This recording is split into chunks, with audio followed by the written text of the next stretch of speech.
The Singapore Armed Forces and Singapore's national service policy has always been a hot button issue. And today on Ground Zero, we are looking at the trials and tribulations of NSmen and what they deserve. NSmen have to serve for almost 2 years after the completion of their post-secondary education. Honestly, I think it's quite admirable to be, the fact that they sweat it out for so long for the country. I have had friends who have told me horrors of army life, like sharing common facilities, sleeping in bunk beds, going on for days without taking showers. Oh, salute to them. I actually wanted to join the army before. Really? Yeah, I was really ticked off that our army didn't have girl commandos because I asked them about it. So for a period of my life, I considered trying to be Singapore's first girl commando. Wow, but what made you want to join the army? I just told you all the bad stuff. There are a lot of good stuff too. Like, I love physical exercise. I love being outdoors and you get to do all this, being a soldier. I like organization. I like management. And plus, there's definitely a certain heroism about the occupation and the uniform. Oh, but you know what? Not everyone feels that way, apparently. Stomperdon feels that the SAF soldiers risk their life and limb protecting Singaporeans, yet the very people they are protecting seem to have so little regard for them. He says, when a soldier walks into a shopping centre, people avoid them because they are assumed to be smelly. When they are in buses or trains, people complain that they don't give their seats up. And when they are sick and go to the doctor will think that they are faking it. If soldiers are protecting the country, who is protecting them?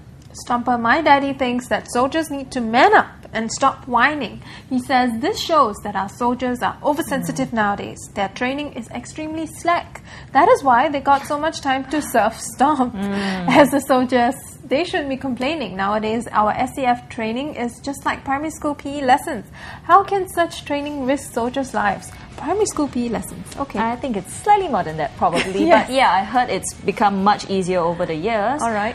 It seems that there are a lot of expectations of soldiers, but at the same time, a lot of disregard for what they actually do. Stomper Rajiv VPS 22 offers this explanation. The first problem is those who serve NS are not soldiers in the eyes of the public. Apparently, they are just army boys. They are looked at as people who attend a compulsory camp. That's it.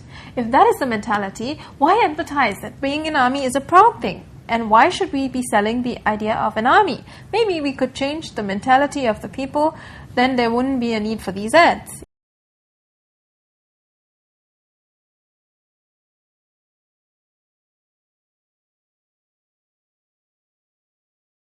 Wow, so... Some harsh words there.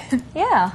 Okay, so the idea is people don't respect NSmen because NS is compulsory. Yep. So it's like, they don't want to defend the country in the first place. They are just being forced to, so nobody respects them.